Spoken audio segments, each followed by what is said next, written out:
A ministra Carmen Lúcia tomou posse como presidente do Tribunal Superior Eleitoral no início da semana. Ela substitui Alexandre de Moraes à frente de uma nova composição do TSE. Com a saída do Xandão, o Cássio Nunes Marques vai assumir a vice-presidência e André Mendonça passa para a composição titular. Os dois foram indicados por Jair Bolsonaro, que teve o convite para a posse vetado pela própria Carmen Lúcia. O primeiro desafio da nova comandante do TSE está próximo, as eleições municipais de outubro. Ao tomar posse, a Carmen Lúcia exaltou o papel do Alexandre de Moraes durante a presidência no TSE e prometeu linha dura contra as mentiras. Sem o Congresso como aliado, vai caber ao Tribunal Superior Eleitoral o controle das fake news, além do combate à manipulação da inteligência artificial para fins eleitoreiros. Sexta-feira, 7 de junho de 2024.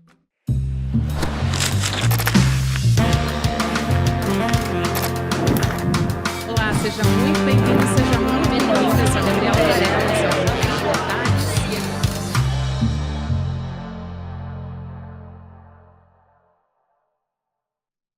Olá, seja muito bem-vindo, seja muito bem-vinda. Eu sou a Gabriela Varela, esse é o Videocast em Detalhes. E aqui, sempre com um convidado, uma convidada, a gente analisa uma temática ou uma notícia importante do momento. Nessa semana, a gente teve a ministra Carmen Lúcia assumindo mais uma vez a presidência do Tribunal Superior Eleitoral. Eu vou conversar a respeito disso com a advogada Isabel Mota sobre justamente a composição do TSE e entender tudo isso que está em jogo. Doutora Isabel, obrigada por aceitar nosso convite. Seja muito bem-vinda ao ICL em Detalhes também. Eu que agradeço a oportunidade. Doutora, vamos lá. Primeiro, eu quero fazer aqui uma pequena digressão só para explicar como é que vinha sendo a composição, né, o comando, melhor dizendo, do TSE nesses últimos tempos. A gente tinha o ministro Alexandre de Moraes à frente disso e sempre teve uma postura muito firme, né?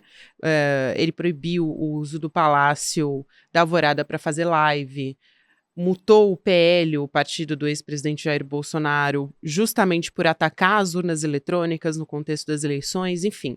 Tanto que o ministro Alexandre de Moraes, até hoje, é alvo dos bolsonaristas e os bolsonaristas culpam o ministro Alexandre de Moraes pela derrota do Bolsonaro. O próprio Bolsonaro faz isso. A ministra Carmen Lúcia, que está assumindo agora, ela tem um perfil mais discreto que o do ministro Alexandre de Moraes.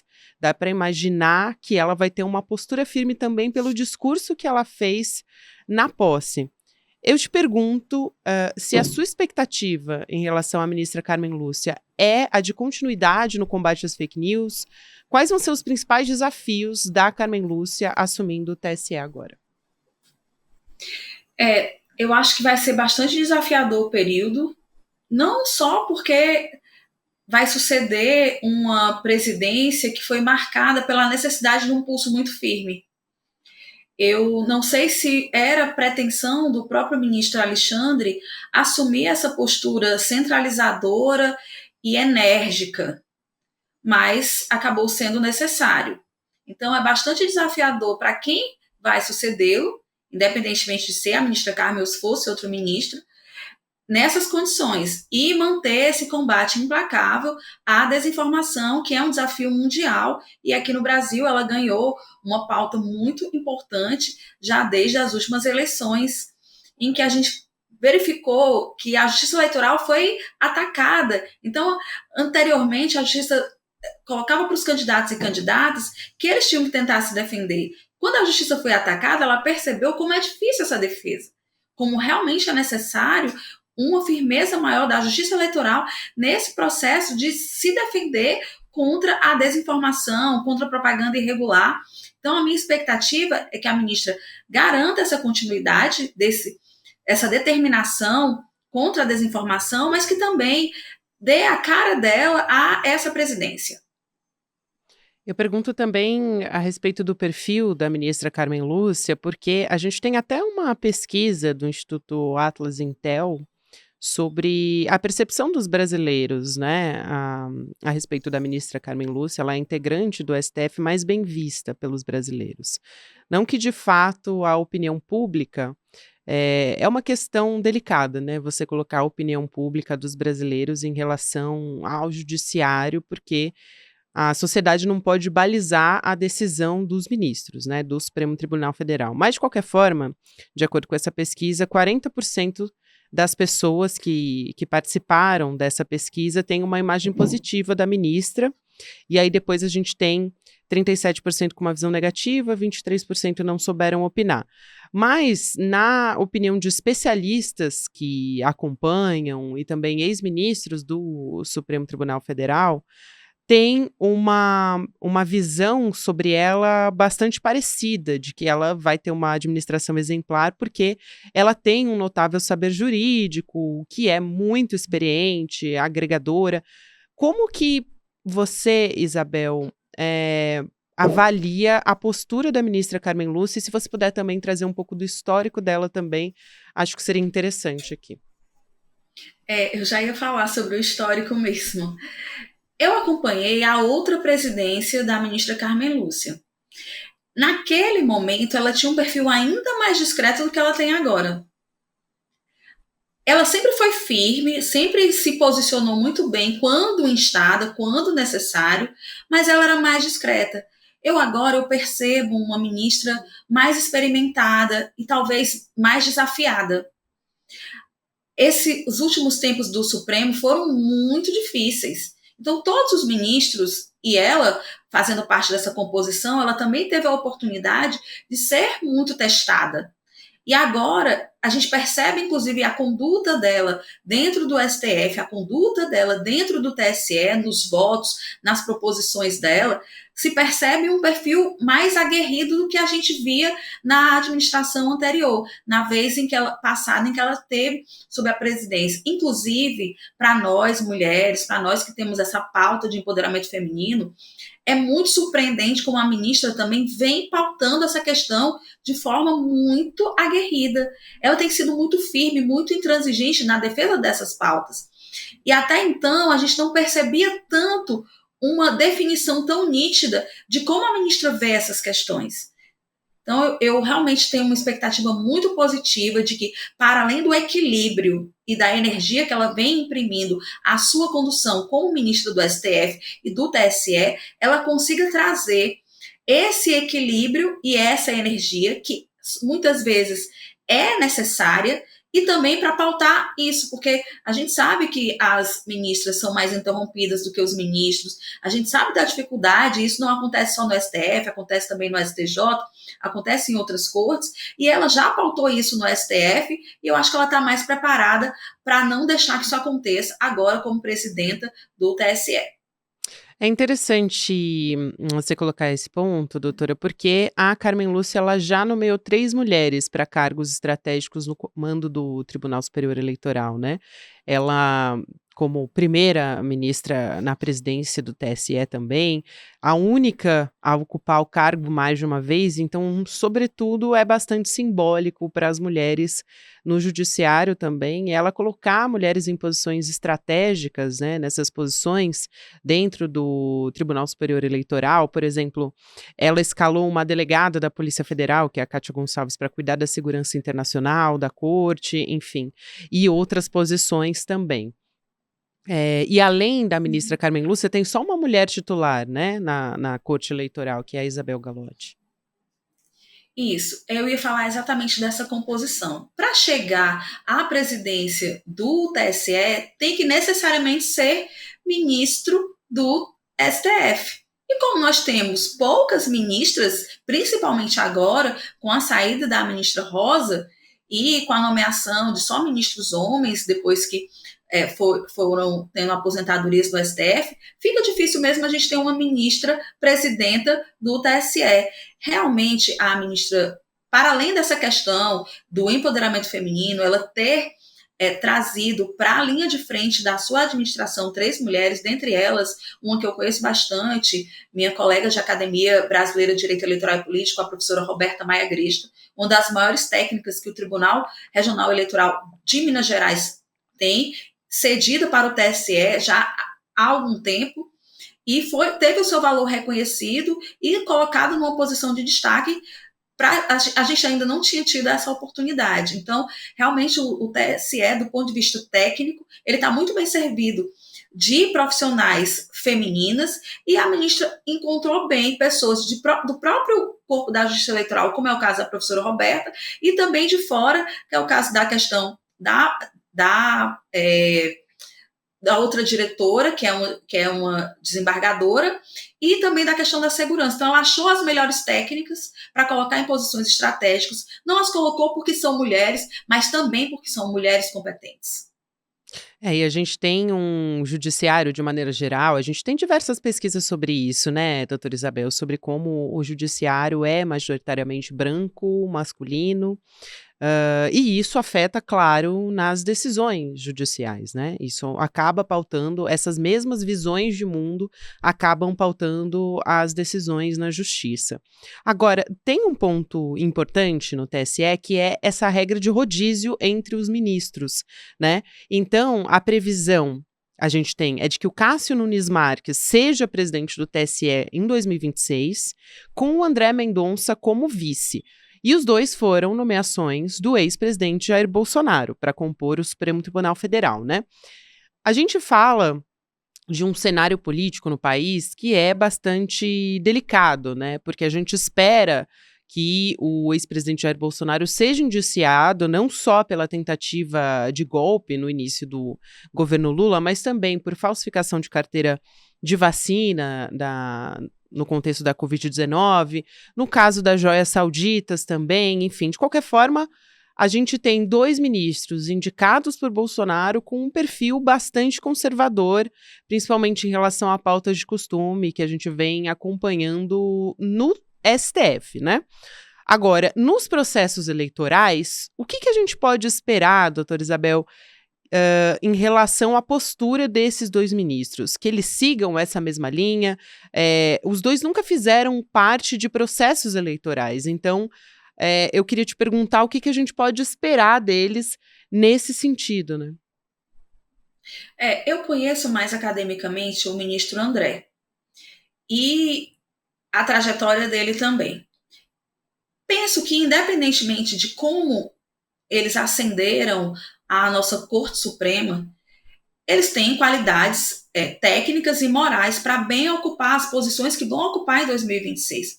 Eu acho que também tudo que vai acontecer daqui até lá vai poder dar um melhor norte para como essa presidência vai ser necessária ser mais enérgica, menos, porque esse momento agora da ministra Carmen, ele vai dar muito tom e principalmente também o desenrolar de todas essas questões que você colocou.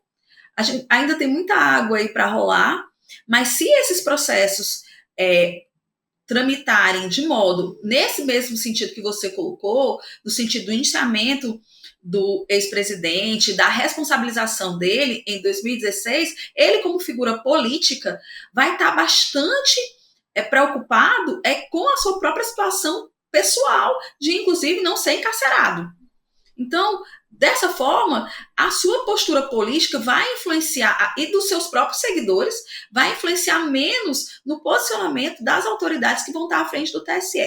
E também eu lembro o seguinte, o TSE assim como a Justiça Eleitoral como um todo, tem uma composição híbrida, ou seja, a gente tem ministros do Supremo, ministros do STJ, juristas. Exatamente essa composição híbrida é para dar equilíbrio a essa corte. Então, independentemente de ser o ministro André e o ministro Cássio na administração geral do TSE, a gente vai ter outros 5 ministros titulares e mais os ministros suplentes que fazem parte dessa corte e que, inclusive, muitas vezes derrotam o posicionamento nos votos dos relatores, independentemente do relator ser, inclusive, o presidente ou a presidente. Então, eu acho que essa corte ela precisa de equilíbrio. Esse momento agora da ministra Carmen vai ser desafiador. Ela vai enfrentar esse momento do pós-desinformação, ou seja, a gente teve esse momento das eleições de 2018, das eleições de 2020, que ainda não tá, a internet não tinha explodido com força total nas eleições, mas em 2022, sim, o tribunal teve que sair da sua postura de precisar ser provocado para tomar atitudes mais enérgicas, e a ministra vai vir nesse pós. E como vão ser esses 2 anos, vão dar o tom e a necessidade de como precisarão ser os próximos. E acho que o fato da gente ter tido uma decisão a respeito da inelegibilidade do ex-presidente Jair Bolsonaro também dão a tônica do que a gente pode esperar, né? Porque uma preocupação que existia por parte da sociedade também é de que tanto o André Mendonça quanto o Cássio Nunes Marques pudessem ter posicionamentos que fossem favoráveis, vamos dizer assim, né, colocar dessa forma, a Bolsonaro, que foi justamente quem indicou esses 2 ministros para ocupar essa vaga no Supremo Tribunal Federal, né, essas 2 vagas. Mas a gente teve, além de terem sido escolhidos por ele, a gente teve a condenação de Bolsonaro, né, então ainda que sejam aliados dele, isso pode ter sido decisivo também para que, quando eles estejam à frente da Justiça Eleitoral, isso não ganhe corpo, né, no sentido de que eles não deem decisões que possam diretamente afetar Bolsonaro quanto à decisão de Bolsonaro concorrer ou não nas eleições, né, doutora Isabel? E também eu vejo o seguinte, essa é a forma de ascender às cortes, né? A gente tem da classe dos advogados, o presidente da República é quem escolhe os ministros, inclusive também nas cortes regionais. Uhum. Então, apesar desse vínculo de escolha, muitas vezes o presidente da República, a presidenta da República, nem conhece o direito esses indicados. A gente viu muito isso de forma muito nítida em tantos ministros que o presidente Lula e a ex-presidenta Dilma colocaram o STF, e a gente não percebeu necessariamente que eles seriam aliados independentemente de qualquer circunstância. Então, eu não os coloco nem os que foram nomeados pelo presidente Bolsonaro, nem os pelo presidente Lula e pela ex-presidenta Dilma, como aliados desses que os indicaram, que os nomearam. Mas sim, talvez o processo de escolha da forma como foi publicitado pelo ex-presidente Bolsonaro é que fique mais registrado alguma forma de vínculo de como ele escolheu essas pessoas, né? Então, talvez isso que gere mais preocupação. Mas eu quero crer que daqui até esse momento, e pelas próprias posturas que eles têm adotado enquanto ministro do Supremo, têm sido posturas respeitáveis, e que a gente espera que realmente se comportem como ministros que estão para exercer uma função fundamental, que é a da judicatura, isenta e imparcial. Inclusive, alguns ministros já do STJ, que compõem ali o TSE, já falaram sobre a expectativa tanto de Nunes Marques quanto do André Mendonça à frente do TSE, e que não necessariamente, só porque foram escolhidos por Bolsonaro, possam tomar decisões deliberadamente favoráveis a ele, né? Isso provoca um debate ali nos bastidores do judiciário, a imprensa já apurou informações a respeito disso. Só para dar informação aqui para quem nos acompanha de como é formado o TSE, né? São 3 ministros do Supremo Tribunal Federal, 2 do Superior Tribunal de Justiça e 2 advogados, né? Então, o terceiro ministro do STF, além dos que a gente já sabe, que vão estar no TSE em 2026, tem o Dias Toffoli, né? Do STJ vão ser o Antônio Carlos Ferreira e Vilas Boas Cueva. Então, essa é a composição que a gente deve ter nas próximas eleições presidenciais. A gente ainda tem uma eleição municipal para acontecer, doutora Isabel. E, recentemente, o Congresso manteve um veto do ex-presidente Bolsonaro à lei que puniria fake news nas eleições, o que deixou uma grande preocupação, porque aí o TSE é a nossa única alternativa agora nas eleições municipais para conseguir conter as fake news, né? Para recorrer à punição das notícias falsas na campanha eleitoral. Qual que é a sua expectativa em relação à ministra Carmen Lúcia nessa posição como presidente do TSE no combate às fake news? Até porque, depois eu vou trazer aqui alguns trechos do discurso dela, ela fez até um cumprimento ao ministro Alexandre de Moraes, que teve um pulso muito firme no combate às fake news, e disse que essa é uma bandeira dela, né? Essa é a principal preocupação dela, assumindo agora o Tribunal Superior Eleitoral. Sim, para além de especialista em direito eleitoral, eu também acabei de finalizar uma pós-graduação em direito digital. E o debate da regulamentação da internet, das plataformas, é urgente, ele é para ontem, ele não é uma matéria do dia de hoje. Já passou e ele da hora, é... né? Sim.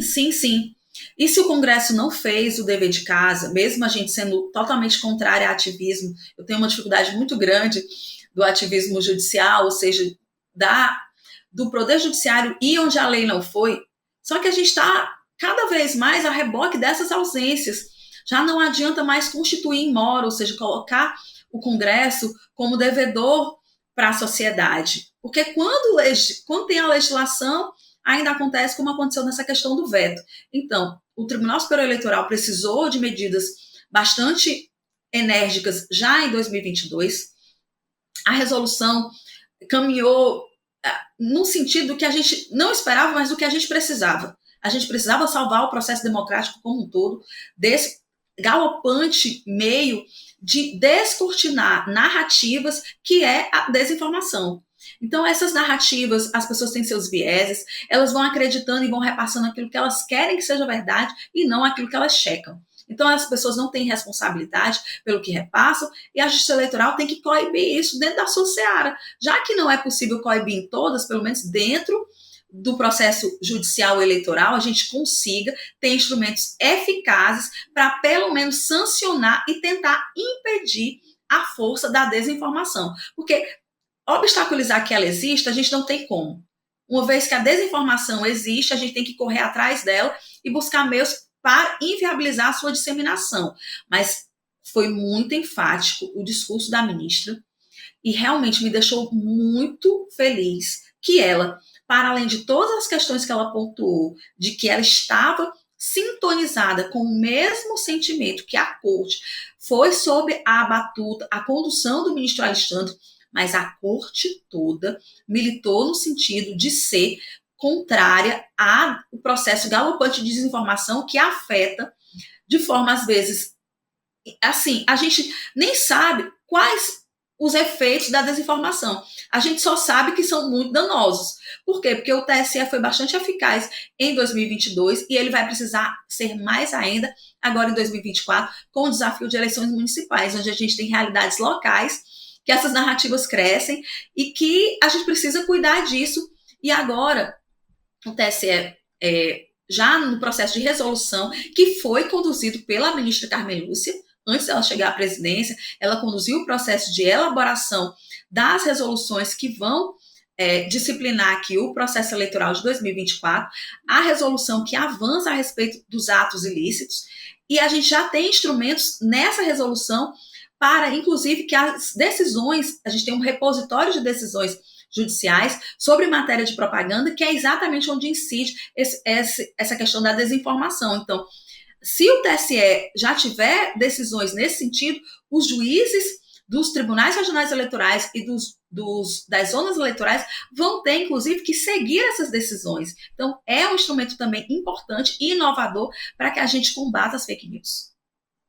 Eu quero ler aqui um trechinho do discurso da ministra Carmen Lúcia, mas também trazendo o aceno que o ministro Alexandre de Moraes fez para ela quando ele estava se despedindo do TSE, né? Porque ele fez um apelo, né, para que a Corte Eleitoral se mantenha na vanguarda, ele chamou de vanguarda do combate à desinformação, e disse que o TSE dá exemplo da necessidade de se dar um fim à impunidade nas redes sociais. E acho que, de fato, ele estava nessa posição, porque, como a gente está conversando aqui, o Congresso Nacional deixou muito a desejar na regulamentação das redes digitais e também, não só das redes digitais, mas a gente tem agora a inteligência artificial como uma preocupação nas eleições e como que isso vai ser utilizado na campanha eleitoral e o uso das big techs também, das plataformas todas, né?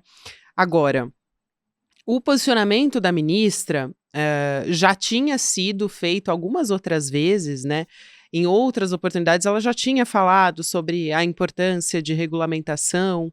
Ela também foi relatora de resoluções que foram aprovadas na Corte para orientar as eleições desse ano. Então, em especial o combate das fake news. Então, não é uma pessoa que está chegando ali sem nenhum tipo de experiência a respeito disso, né? Me chamou muito a atenção que ela usou palavras muito duras, né, doutora Isabel, no discurso dela, quando ela estava ali assumindo o TSE, e ela disse que o que distingue esse momento da história de todos os outros é o ódio à violência. Estou aqui lendo um trecho para dar tônica realmente de como ela foi firme nesse posicionamento. Ela disse: o dono do vírus produz o próprio ganho político, econômico, financeiro, social e agora também eleitoral. O algoritmo do ódio invisível e presente senta-se à mesa de todos. É preciso ter em mente que ódio e violência não são gratuitos, eles são instigados por mentiras e vilanias, reproduzem-se e esses ódios parecem intransponíveis. Não são. Contra o vírus da mentira há o remédio eficaz da liberdade de informação séria e responsável. Então, ela foi sem meias palavras, né? Falando realmente desse combate. Para a gente fechar a nossa conversa, eu te pergunto, mesmo com o veto desse crime de fake news eleitoral que a gente teve no Congresso, com o TSE, com essa atuação, a internet durante as eleições municipais, elas vão continuar sendo uma terra sem lei? Ou você acredita que a gente vai ter, de fato, uma vigilância durante esse período de campanha eleitoral e uma atuação firme? Terra sem lei vai continuar porque a lei não veio. Então, sem lei, sim, mas não sem regras. Por quê? Porque no processo eleitoral, e até porque a gente tem um processo que é bem diferente numa justiça que conduz desde do cadastramento dos eleitores até a questão dos partidos políticos, das filiações e o próprio processo judicial eleitoral. Então, a gente tem uma justiça que é responsável por isso tudo e com muita efetividade a justiça eleitoral consegue fazer isso. Então, ela precisou de mecanismos próprios para poder garantir a efetividade desses processos. E ela já está experimentada de como ela foi também atacada para gerar os resultados que ela precisa gerar. Então, eu estou feliz que a justiça eleitoral tem os seus próprios mecanismos e que a gente já sabe que as resoluções é que vão dar a tônica da disciplina desse processo. Porque a gente fosse esperar pela lei, a lei não veio. Então, eu sei que a justiça eleitoral está capacitada para isso. E essas palavras da ministra são precisas, para além de duras, elas são precisas, porque elas vão ao âmago da questão da necessidade dessa regulamentação que não veio e da disposição da Justiça Eleitoral por sua comandante em se contrapor a essa disseminação de maneira firme. E como um norte também para os tribunais regionais eleitorais e para os juízos eleitorais que lá na ponta vão cuidar inicialmente desse processo. É isso, doutora Isabel Mota, advogada eleitoralista, muito obrigada por aceitar nosso convite. Seja sempre muito bem-vinda ao ICL ou Em Detalhes também. Foi um prazer conversar contigo. Foi um grande prazer. Muito obrigada pela oportunidade. Precisando, me chama de novo. Com certeza. Até a próxima, doutora. Lembrando aqui ainda informações a respeito do nosso Despertar Empreendedor, que é o primeiro grande evento que a gente vai fazer aqui presencial, promovido pelo ICL. Falta pouco, tá, gente? Os ingressos já estão quase totalmente vendidos, mas ainda tem algumas vaguinhas, então fica de olho. O evento vai ter 3 dias e vai oferecer uma imersão no universo do empreendedorismo, mas não é esse evento que você está acostumado, esses eventos que são bem com essa pegada de Faria Lima, sabe? Aqui não, aqui a gente vai trazer realmente como hackear esse sistema, vai ser uma pegada, uma visão completamente diferente. A gente vai ter um timaço participando com a gente, dentre eles, ministro da Fazenda, Fernando Haddad, Márcio França, Felipe Neto, Fátima Bernardes, Denise Fraga, Serginho Groisman, enfim, uma legião de gente muito boa. O nosso Eduardo Moreira, Rafael Donatiello também vão estar lá, então tem gente muito boa mesmo. Para você conseguir a sua vaga e entender como é que vai funcionar o evento, você pode acessar despertar2024.com.br. Não deixa de conferir, gente, porque essa oportunidade vai ser única, sem contar que você vai poder me encontrar todo o nosso time aqui do ICL, junto com a nossa comunidade para fazer essa troca. Obrigada a você que me acompanhou até aqui. A gente volta na segunda-feira. Até lá! Oi, gente! Eu sou Juliana Baroni e tenho um convite especial para você. Nos dias 14, 15 e 16 de junho vai acontecer o Despertar Empreendedor, um evento que promete redefinir o conceito de empreendedorismo no Brasil. Eu estarei lá apresentando junto com um time de primeira e também contando um pouco da minha história para vocês. Vai ser na Vibra São Paulo, então você não pode perder. Se você ainda não garantiu o seu ingresso, essa é a hora. Eu espero você lá para a gente aprender, se animar e despertar juntos.